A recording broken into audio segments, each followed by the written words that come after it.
Welcome to Sustainable Packaging with Cory Connors. We are live from PACK EXPO, Chicago International at the Pregis booth with our friend, Mr. Jonathan Quinn and Mr. Bill Barlow from PrintPack. Yeah, Thank you. Not a doctor. Not a doctor. Yet. Honorary. Honorary Not a Dr. Barlow. And my brother in packaging, Mr. Adam Peak. Hi. He made it finally. Boy, are his arms tired. I just flew in from Utah. My favorite joke in the world. It's a Thank great you. joke. Thank you for coming right here. Yeah. Just got your badge and we're on track. I'm with But did I'm you with the bring your band. 5 wives and 1 kid? I mean, your 1 wife and 5 kids. No. My 1 wife and my 5 children stayed home in the Salt Lake City area. We're just like moving water into the Great Salt Lake, just Yeah. trying to. That's all we do all day long. Salt water. At least I you love got to leave the snow. You know, I like the snow. I Yeah. snowboard. I don't know. People are all mad about the snow. I'm I like, love this stuff. it's Yeah. pretty fun. I've been in the hot, humid. There's not much you can do. Yeah. You can't run around naked. You get arrested. So Oh, I thought Yeah. that was legal in Utah. What happened? no, no, that's just. Never mind. Well, Jonathan, can you tell us a little bit of a story here about this material in front of us and how you partnered with PrintPack? Yeah. So really excited to be here. And I would say really recently, I mean, it's one of the exciting things about, I've known Bill for a little while and we've just launched our Renew series, which covers recycled content, or recycled content, and renewable is part of our Renew series. And really the opportunity to partner with Bill and PrintPack to bring forward and really bring something to the market that hadn't been done before. And that was an advanced recycled stand-up pouch. And really it's about this whole, we've talked many times before about the whole circular economy and sustainability conversation. And the only way that we're really going to get anywhere is through partnership and collaboration. And so that's really what happened. And I'll let Bill maybe speak a little bit about it. yeah. Thanks, Jonathan. We jumped at the chance to do this. Like Yeah. we first started talking, I guess, about out in California. We were on the San Francisco Yes, SPC in April. Kind of started talking about how we could together do some things and partner and play around in sustainability a little bit. Talked about MDO films, PCR. And it wasn't until the summer we finally kind of locked down a visit up to Pregis. We knew they had a lot of investments going on and new technology coming on board. So we really were looking to actually extend ourselves out to you as well and partner. And then for Jonathan to, after our visit up there, to come and say, hey, would you guys be willing to tackle this one with us? And we said, oh yeah, let's go. Yeah. We're ready.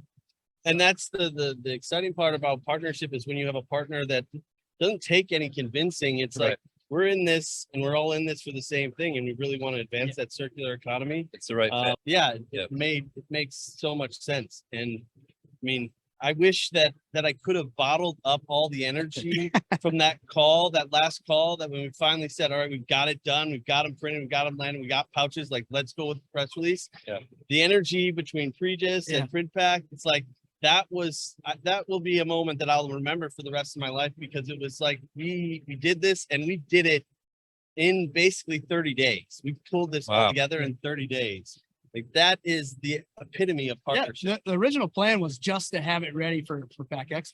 Right. But we pulled it off before SBC just last month. So, Yeah. but that took a lot of collaboration, not only between film partners, but also internally at our facility as well.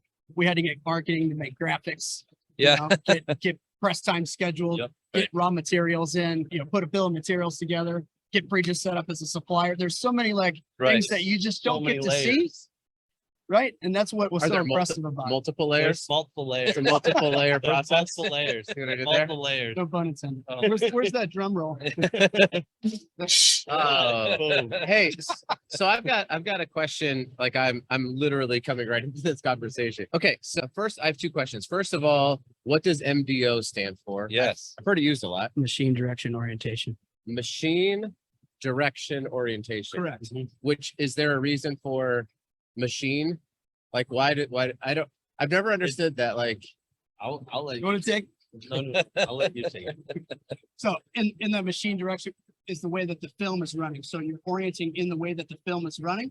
So if we're running a blown film line, we're going to place a machine direction orientation unit in line with the blown film. So as it's blown and it's going up the tower, after it collapses, we then stretch the film in that same direction. You can also Oh, do transverse direction or cross direction That's what I was looking for. I in was wondering, biaxial oriented yeah. films or Okay. for shrink films, but Got for it. this particular, it's in a cost effective way to impart properties in films, stiffness, clarity, something suitable for flexible packaging that we Yeah. can't get out of a machine And direction. MDO is critical when you talk about the sustainability side of things. It's enabling performance properties that traditionally came from mixed material packaging, Correct. where now you're able to do these main high performing functions through monomaterial polyethylene films. cool. Second question is, so there was like you guys had a baby, basically. You're very excited. Yeah. And this is the baby. Yeah. So what is different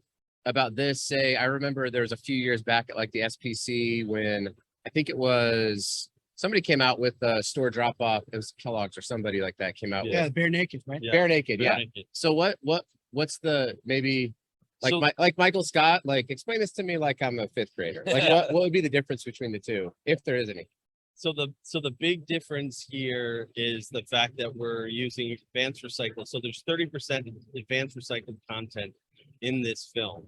So what does that mean? That really is versus mechanical recycling going down the path of advanced recycling. And what that enables is that you don't have to necessarily worry about the food packaging and potential contaminants that may come into play.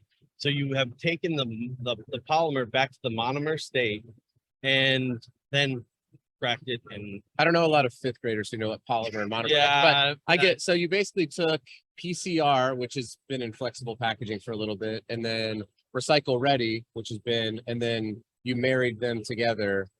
Is that Yeah, I think of it as a product line extension of the recyclable pouch. okay? So we've designed initially for the store drop off stream. That bare naked pouch, what I believe was a modeled material. Yeah. Printed, coated. Here's a lamination. We were able to, in partner with the MDO and a sealant film, offer a really wide processing window for pouching, Got it. additional clarity, low seal initiation temperatures, like other things that we can get. So it's evolved. Got it. That was like generation one. Now we're on And generation it's two. digitally printed, it looks like, And it's right? digitally printed. Shout out to HP Indigo. yeah, Yep. well done, Fantastic. HP. Yeah, so it's, Incredible. I just view it as we're continuing to make progress in PCR content. The reason we chose 30% was really in line with the Ellen MacArthur Foundation signatory commitments, as well as US Plastic Pact, where a lot of our customers and brands are saying, hey, we want to have 30% content in the package. Yeah. Right. And then on top of that, APR bills and all these other things coming out. It was perfect timing to put this out and have it, at PACK EXPO. And I heard it costs way less. Yes. Yeah. You say- Right, Jonathan? Did we mention our other? I'm just kidding. Yeah, I'm no, amazed there's at how clear it is. It's beautiful. Too. This It's absolutely beautiful. this is the actual product inside. You can see through it.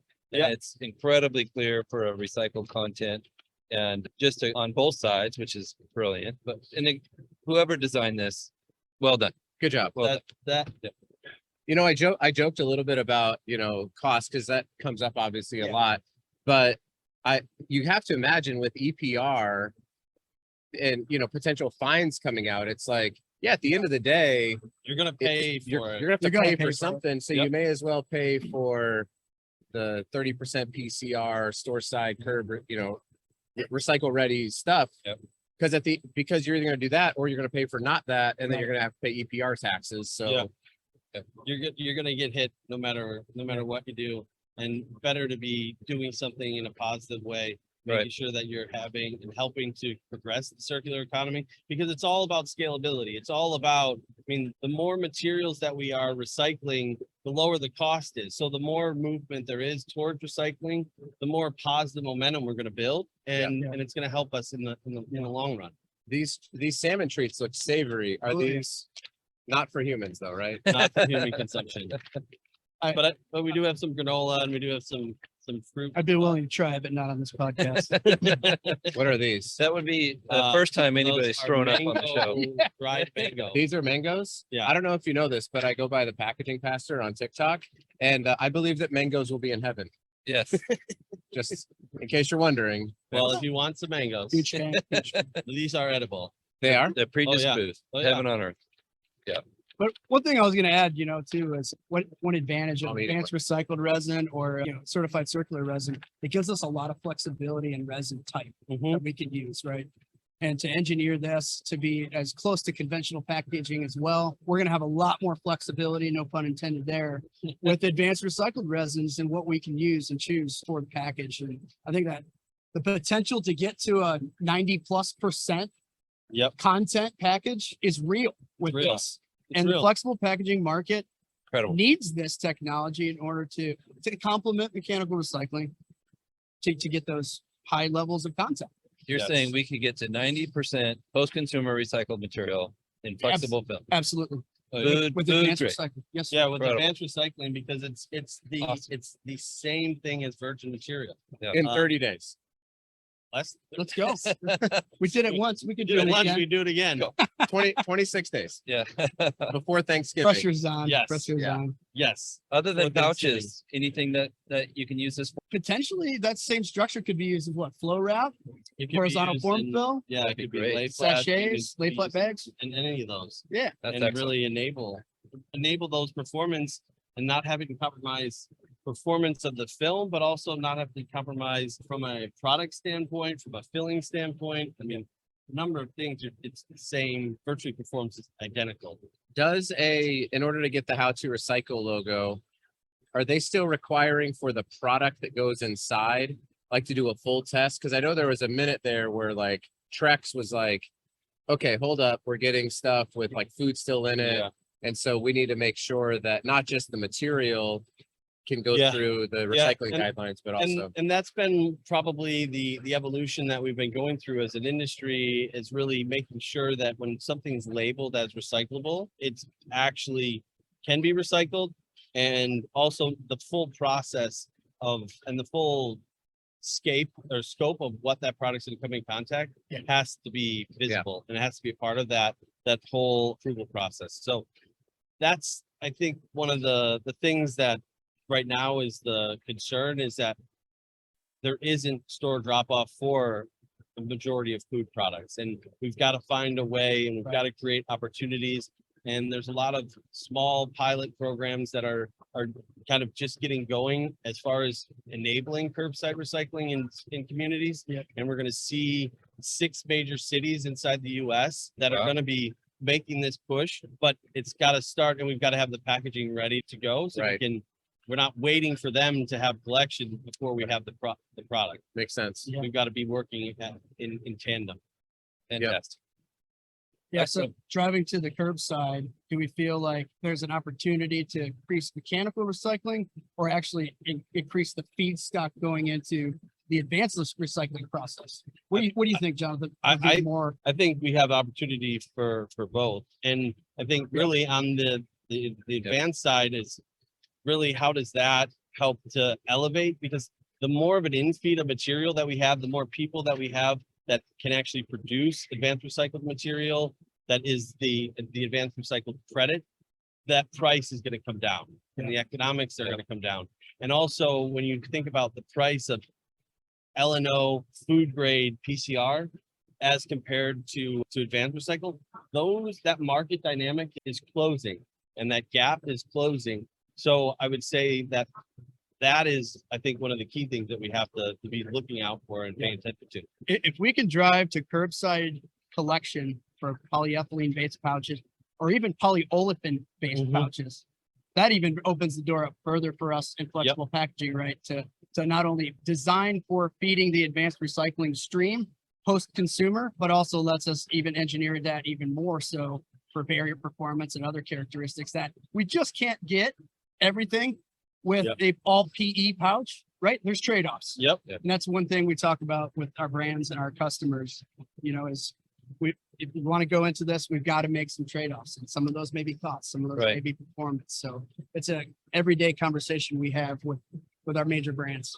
I think you might actually be a doctor. I think this is all a joke. That was some very smart Thank you. things. Thank Uh, you. Yeah. Yeah, he We're gonna said, give- he but I- said big words. What I heard. Yeah, Try to keep it small. I promise. PhD. all I heard was like polyelephants. Yeah. Polyelephants, And multiple elephants. something about LMNO. I heard Yeah. the alphabets. Yeah. And Low plastic density. elephants. But Yeah. I think the one thing that we haven't yet talked about, which is I think key, and want to say thank you to both of you because you helped this, is we've got to educate the consumer along the Right. way on Absolutely. this journey. Yeah. And so your podcasts are critical in making sure that we're getting this message out. We're creating visibility and we're creating knowledge and understanding that plastic isn't bad and flexible packaging isn't bad. And Yeah. there is a place for all of this in the circular economy, and making sure that they understand what's recyclable and what's not. And really, we can't just expect to build these, whether it's mechanical or advanced recycling facilities and have the consumer just instantaneously know. Yeah. It takes time, and Right. it takes getting that message out there. Yeah. Had so many people reach out to me and say, hey, I learned something from this episode, and these are people in the industry. These are Yeah. learned packaging professionals. Yeah. The same, I've listened to your podcast and actually learned something, believe it Thank or you. not. Oh, I know. I know. It's all the 160 guests I've had on. Yeah. I'm sure that you've Yeah, learned. That's a lot of guesses. It's Or been a a lot of few. guests. It's been a few. The people of packaging podcast. What guess? I was guest number like. You're guest number 1 in my book. Oh. It was early. No. Wow. It was early on because Yeah. we recorded it at PACK EXPO. In Vegas. In Vegas, in yeah. 2019. That's right. Wow. That's right. Years ago. Yeah. So many of the years ago. Dude, those mangoes are legit. Yeah. We buy those in my house with my one wife and 5 kids. Yeah. I eat probably 80% of them. I love I'll Well, I may know a guy that's got some mangoes downstairs. Okay. You can hook it up? Yeah. All right. I'm just here for the free mangoes. Well, thank you all for joining the podcast. We appreciate it. Thank you, Landsberg Aurora, for sponsoring as always. And thanks for listening. If you are listening, make sure you subscribe so you don't miss the next episode where more hilarity will ensue. Maybe. Maybe. We'll pray Thanks a about lot, it. Cory. We'll pray about it. Thanks, Adam. Thanks, Corey. Thank you. See you, John.